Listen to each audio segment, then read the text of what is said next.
leitura da nossa lição de hoje, uma lição muito boa, muito importante para o crescimento, para o balizar, da vida do cristão, uma igreja cheia do Espírito Santo, uma igreja que é conduzida pelo Espírito Santo, e nós aplicamos isso à nossa vida individual. Um crente cheio do Espírito Santo, que demonstra essas qualidades, essas virtudes, do Espírito Santo, se posiciona como verdadeiro cristão. Então nós demos exemplos de vidas de pessoas que se posicionam tanto biblicamente, tanto coletivamente como individualmente.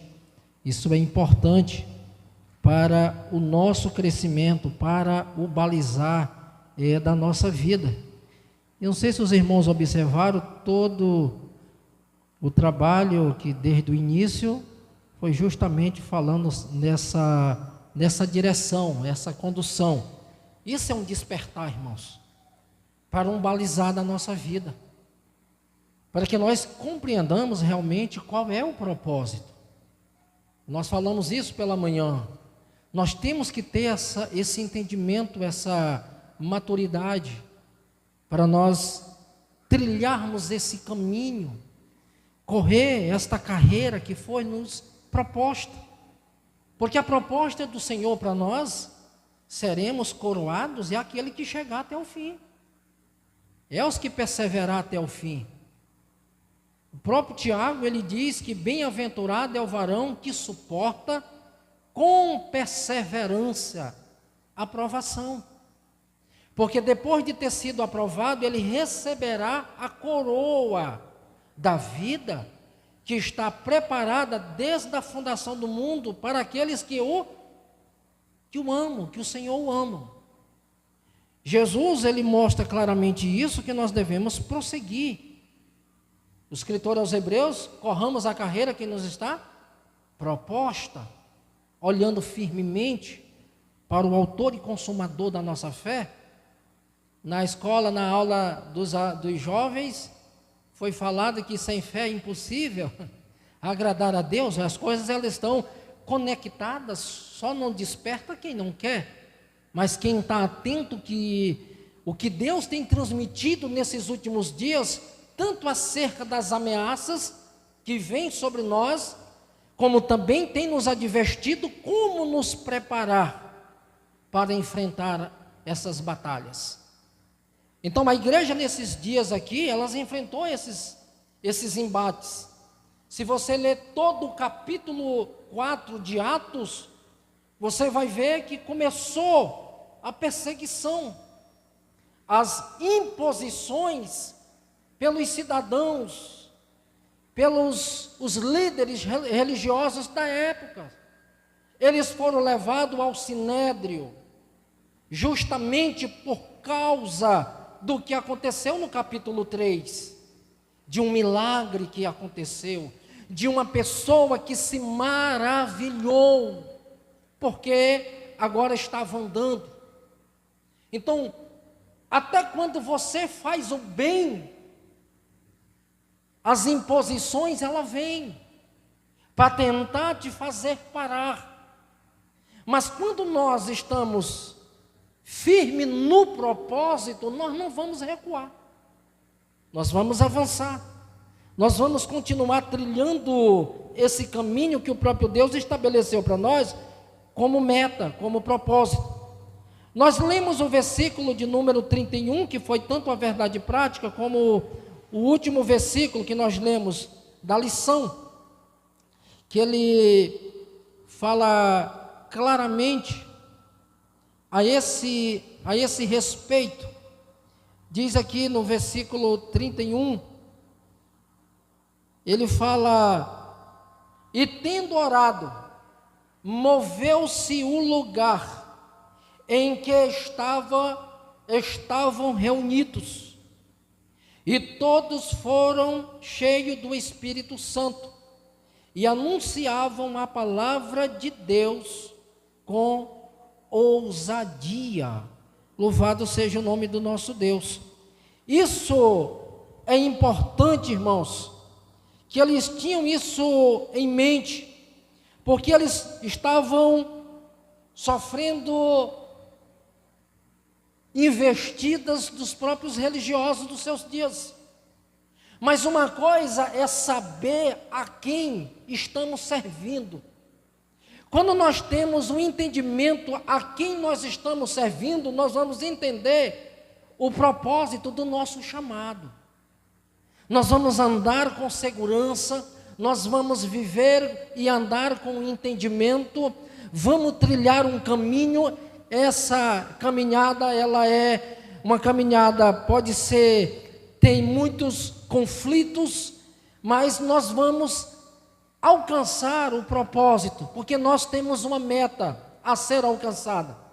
E o importante disso é que quando nós temos esse entendimento, quanto mais nós nos aproximamos de Cristo, mais Ele tende a se revelar aos seus filhos. Os discípulos, eles sabiam muito bem qual era o propósito do chamado deles. Porque em Mateus capítulo 28, o próprio Jesus os comissionou, dizendo que eles deveriam, eles iam ficar em Jerusalém até que do alto sejais revestidos de poder. Isso é Atos capítulo 1, verso 8. Em Mateus 28, ele fala que eles tinham que evangelizar. Eles tinham que pregar a palavra. Eles tinham que fazer discípulos em todas as nações, ensinando-os e batizando em nome do Pai, do Filho e do Espírito Santo. Então, quando eles estão em Atos capítulo 1, verso 8, eles recebem mais uma ordem de Jesus para permanecer em Jerusalém, até que do alto sejais revestidos de poder. Então o Senhor está introduzindo na mente deles o propósito pelo qual agora eles vão andar, eles vão trilhar esse caminho, eles vão percorrer um caminho, como eu falei no início. Haveria lutas e provações que o próprio Jesus o advertiu. No mundo vocês terão aflições, mas tem de bom ânimo.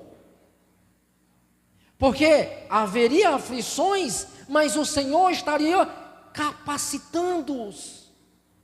Eles deveriam ter essa experiência.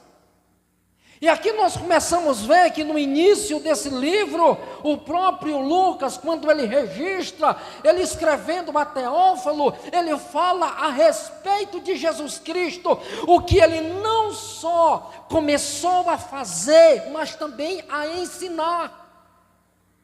Lucas está dizendo o seguinte: Jesus, ele fazia, mas ele também demonstrava. Isso traz uma fixação na nossa mente do propósito pelo qual nós fomos escolhidos, porque Cristo deu exemplo do que deve ser feito e como deve ser feito.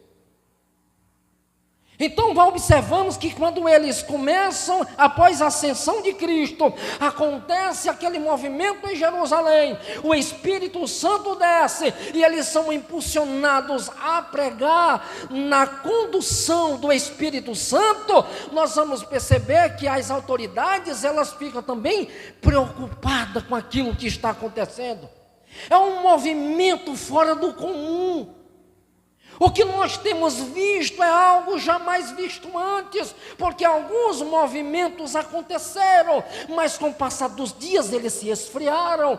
Mas o que nós estamos vendo nos dias de hoje, estou trazendo para o contexto, é diferente, porque aquilo que aconteceu no dia de Pentecoste, pensando que ia se esfriar, pelo contrário, intensificou-se ainda mais. O Espírito Santo começou a mobilizar os crentes, os cristãos, e eles estavam envolvidos na oração, eles estavam envolvidos na causa uns dos outros. A Bíblia vai dizer logo no início que havia um homem por nome José. Ele vendeu a sua propriedade, um sítio, agora deposita nos pés dos apóstolos, e eles observando aquela ação: você não vai não se chamar mais José, mas você vai a partir de hoje se chamar Barnabé, Olha só, o nome já começa a ser mudado justamente por uma ação dele voluntária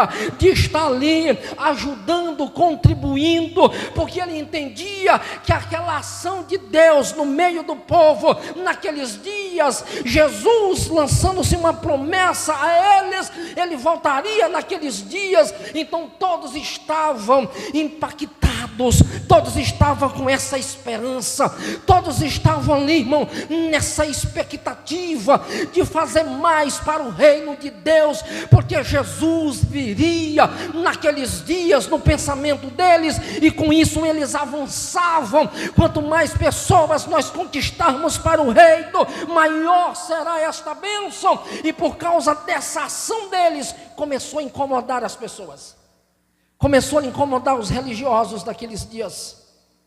E agora eles os prendem. E quando prende eles, a gente vai observar que a igreja que ficou do lado de fora, ela não ficou quieta. A igreja, ela não ficou preocupada que iria se findar agora a proposta. Pelo contrário, eles estavam orando, eles estavam de joelhos, porque eles sabiam que a oração de um justo, como disse o apóstolo Tiago, ela muito pode em seus efeitos. Aquilo que deveria trazer para eles um recuo, pelo contrário, trouxe eles ainda uma dependência maior.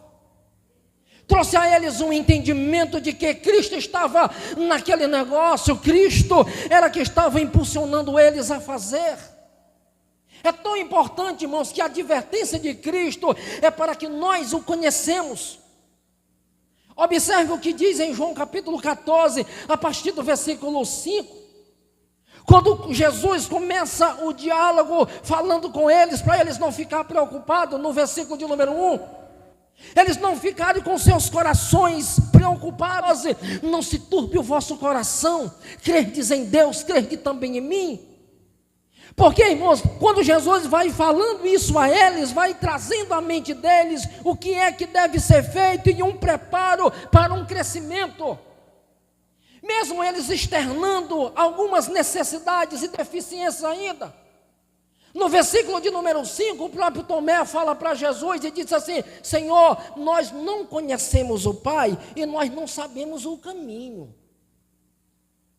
Jesus, ele começa a mostrar para eles o seguinte: se vocês me conhecessem, vocês conheceriam meu Pai, e vocês também saberiam do caminho.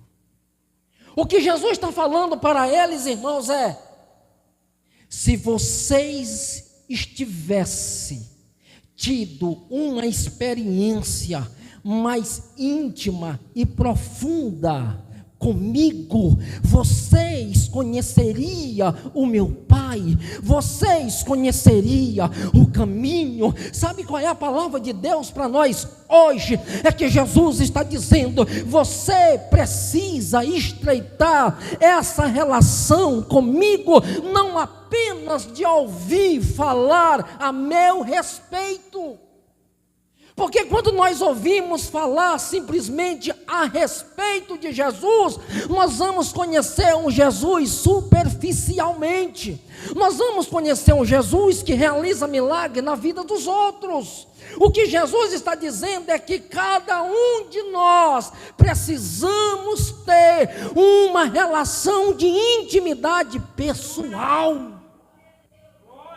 É a tua experiência, é a tua história de vida, é o teu relacionamento que deve ser construído a partir de uma intimidade, a partir de uma decisão.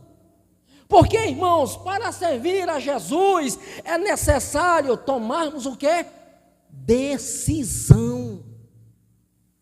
Não é uma opção, é decisão. Quando nós fazemos uma opção, nós também desistimos com muita facilidade. Eu estava meditando nesse texto, e eu gosto, irmãos, de indagar o próprio texto. E eu fiquei fazendo uma autorreflexão, digo, meu Deus, como é tão fácil hoje. As pessoas entram na igreja e com muita facilidade elas saem dela.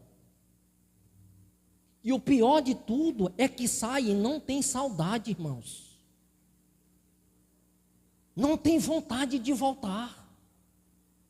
E eu me lembrei de Mateus capítulo 12, versículo 43 ao 45.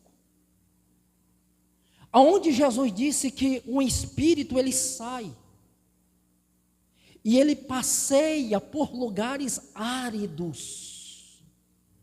E não encontrando descanso, ele volta. E ele encontra a casa varrida, limpa, mas sem morador. Então ele volta e traz mais 7. E habita naquela casa. Toda pessoa que se afasta, ele se torna mais difícil retornar. Porque, irmãos, há uma ação demoníaca, diabólica, que oprime. E tudo que ele quer, irmãos, é não se aproximar mais.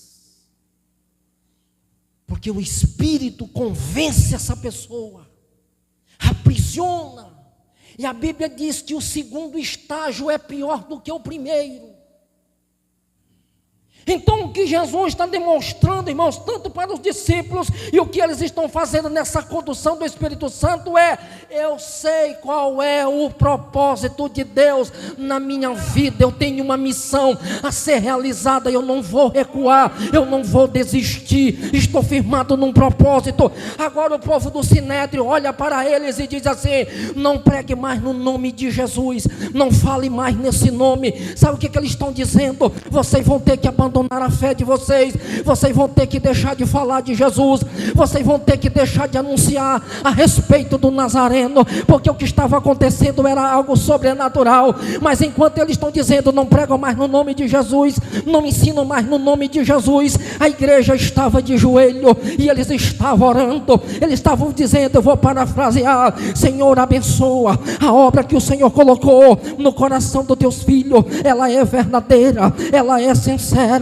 ela precisa avançar, ela precisa crescer, e almas precisam ser salvas. O Senhor vai voltar e a igreja precisa ter esse entendimento. Ela não vai recuar, ela não pode desistir. Enquanto as autoridades estavam dizendo: não prega mais no nome de Jesus, a igreja estava orando: Senhor, nos capacita. Enquanto as autoridades estavam dizendo: não pregue mais no nome, não ensina mais no nome, eles estavam dizendo: Senhor, eu dependo de Ti, para mim ser mais crente, para mim ser santo, para mim ser conduzido, para mim avançar na obra missionária.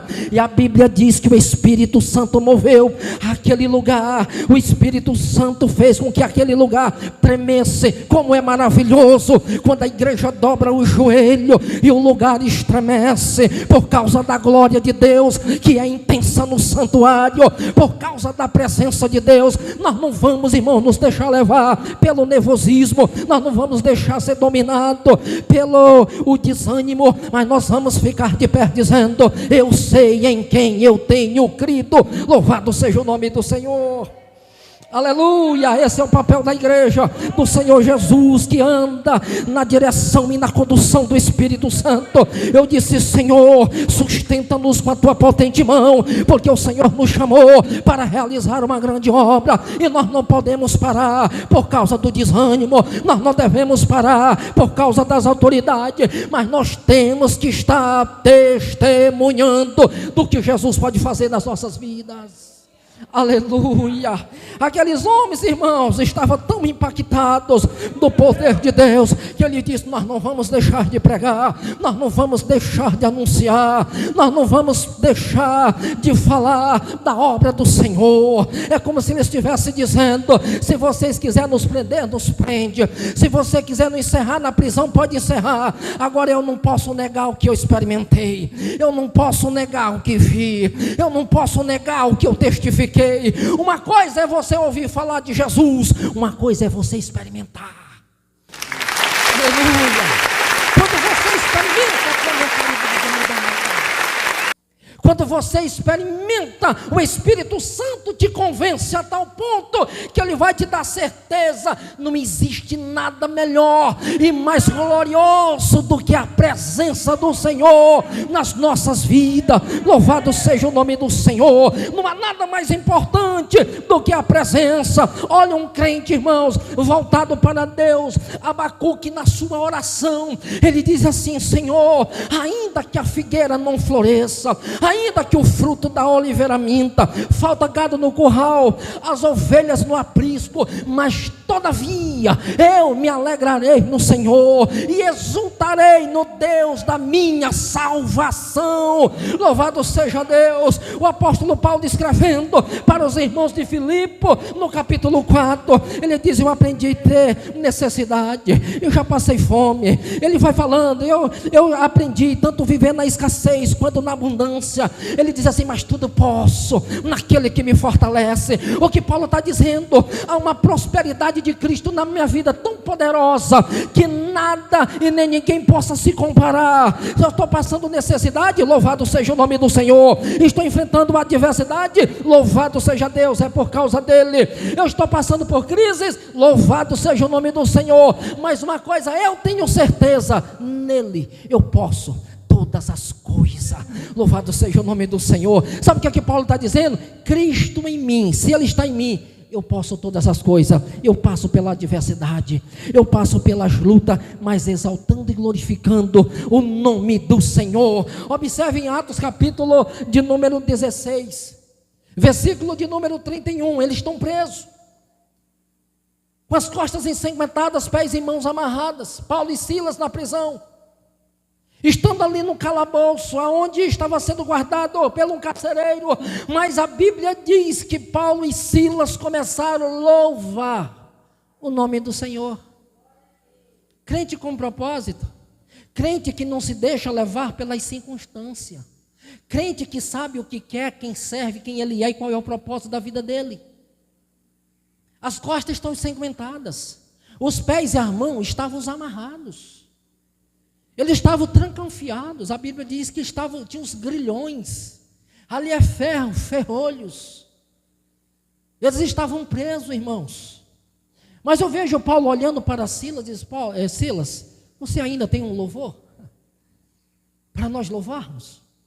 Eles não olharam, irmãos, para a dor que estavam sentindo, porque alguém ser açoitado e arrastado em praça pública, as costas ensanguentadas. Mas eles disseram: vamos louvar. E começaram a louvar. Olha, um coração que é grato. Olha, um coração que é voltado para Deus. Não são as circunstâncias que me fazem parar. Não são as adversidades que eu sou envolvido nela, que seja elas o motivo de eu negar o nome de Jesus. Então eles começaram a louvar. E de repente, eu acho linda essa expressão, e de repente houve um terremoto. A Bíblia diz que um anjo do Senhor sacudiu aquele cárcere. E não ficou um grilhão inteiro. Todo aquele cárcere se moveu. Os grilhões se quebraram, os ferrolhos arrebentaram-se. O carcereiro acordou, irmãos, atônito, sem saber o que tinha acontecido. Imagine você estar dormindo e alguém derruba o portão da tua casa. Tu não sabe para onde tu corre, porque tu não sabe de onde vem o barulho.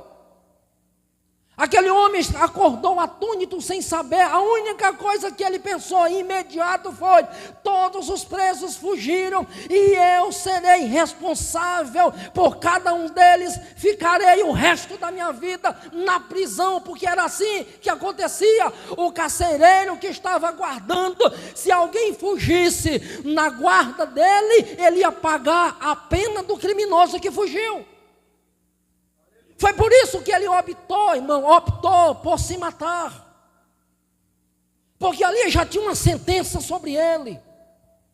Mas um homem de Deus, com as costas ensanguentadas, mas o Espírito Santo estava na vida dele. Ele sabia do propósito. Ele diz: nenhum mal te faça, porque todos estamos aqui. Aquele homem se dobra diante deles e diz: o que farei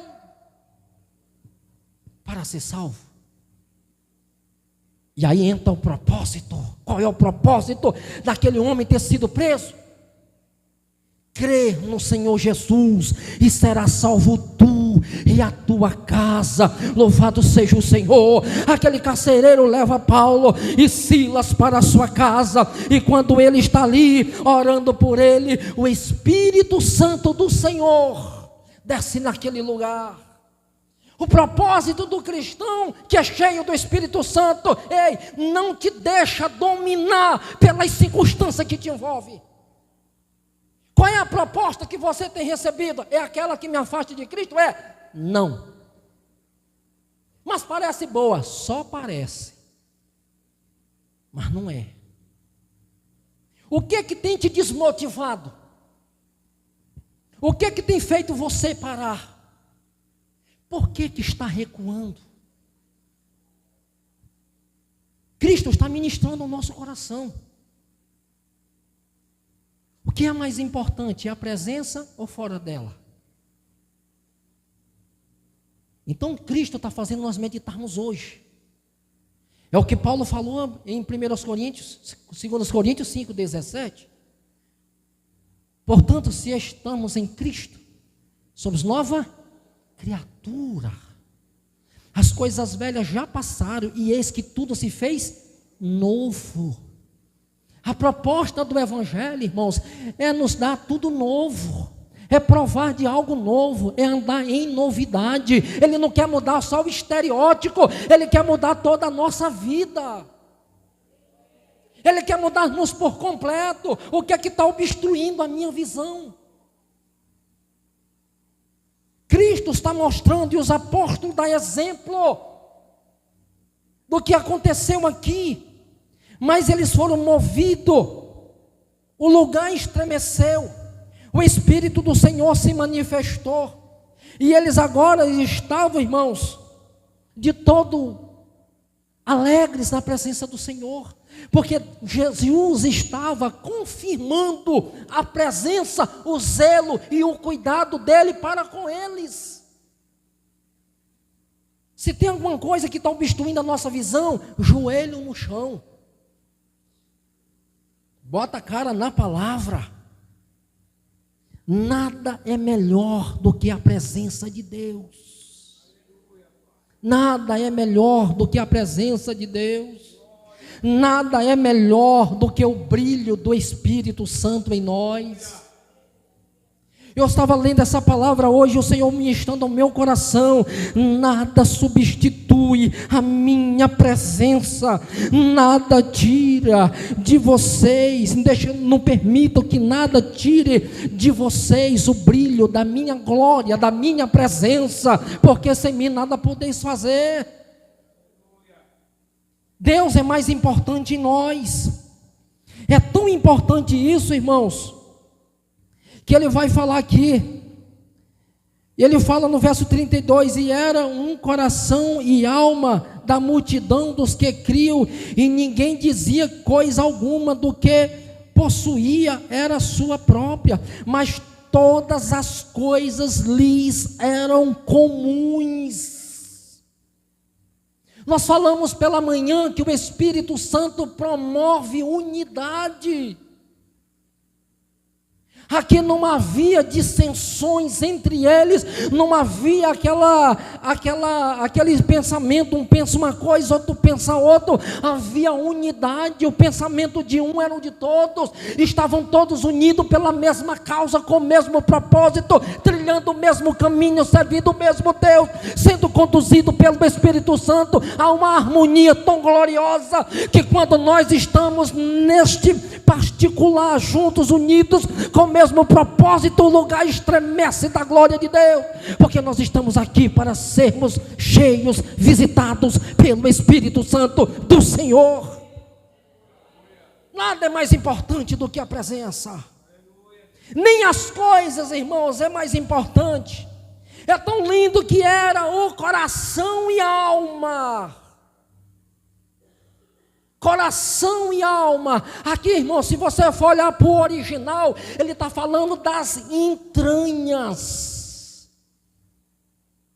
Olha só, irmãos, quando você estreita essa relação, está falando de entranhas, de algo que está entranhado, de algo que está enraizado. Paulo, ele fala a respeito desse entranhar. Ele tira a palavra entranhar e coloca a palavra gerar. Até que Cristo seja gerado em vós. Uma criança, ela vai se formando, né?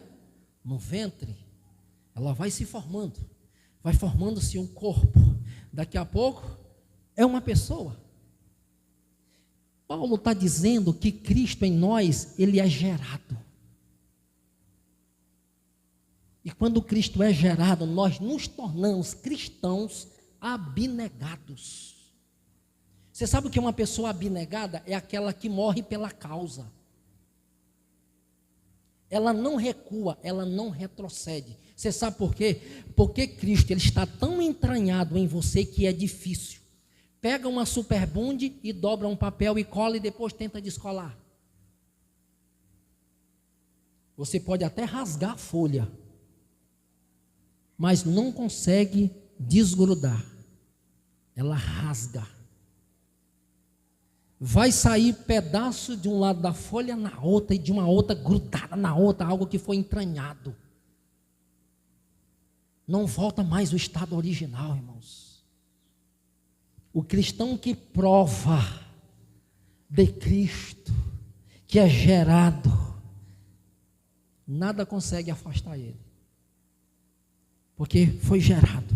E aqui ele diz, e era o coração e alma da multidão, dos que, ele faz uma distinção, dos que criam. Daqueles que creram, o coração e a alma deles era um. E aqui é o Espírito Santo promovendo essa unidade.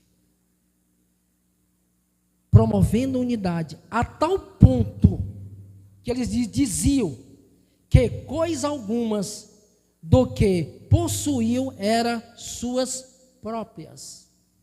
Eles não estavam mais presos àquilo que era superficial e que era transitório.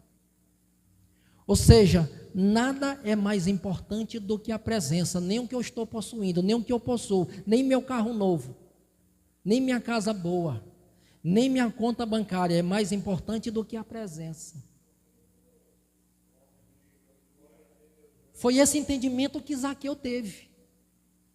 Zaqueu, a Bíblia diz que ele era rico. Quando ele desejou ver Jesus, o ouro, para Zaqueu, perdeu o brilho. Quando o ouro perdeu o brilho, ele também perdeu o interesse por essas coisas. Ou seja, elas já não são mais a minha primeira opção. Ela já não é mais o meu estilo de vida, já não é isso que eu almejo tanto, já não é isso a minha prioridade. É tão tal que não foi difícil para ele abrir mão. Quando ele se encontrou com Jesus, ele disse, mestre, hoje eu decidi, não foi forçado, eu decidi, dar metade do que eu possuo aos pobres. E se em alguma coisa eu tenho defraudado alguém, eu restituirei 4 vezes mais. Era a lei que mandava.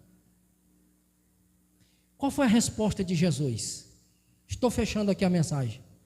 Hoje veio salvação nesta casa, porque esse homem é filho de Abraão. Jesus está dizendo, hoje veio salvação, porque sobre ele tem uma promessa. Quem em Abraão seria bendita todas as famílias da terra. Quem é a completude da promessa? Cristo estava na casa de Zaqueu. Jesus está dizendo, eu sou a completude da promessa que o meu pai fez a Abraão, que nele, em Abraão, na sua descendência, seria bendita todas as famílias da terra, e em Cristo, irmãos, todos estavam tendo a oportunidades. de ser acolhidos e perdoados, de voltar para a casa do Pai, de voltar para o seio de Cristo, de voltar a ter alegria no seu coração, de receber perdão, gozo na sua alma e de declarar verdadeiramente: Ele é o Filho de Deus, porque eu sinto esta presença. Amém, queridos? Que Deus possa nos abençoar nessa noite e nos dar graça, e sermos a cada dia conduzidos, dirigidos pelo Espírito Santo de Deus. Faça essa reflexão, irmãos. Não deixa que nada ofusque o chamado de Deus na tua vida. Ele te chamou com propósito e para um propósito. É por isso que o inimigo tenta te derrubar, tirar da casa de Deus a qualquer custo, porque ele sabe que você é valioso, que você é importante, que você tem algo a fazer ainda para o Senhor. Vocês podem celebrar o Senhor com uma salva de palmas em nome de Jesus. Glória a Deus. Aleluia.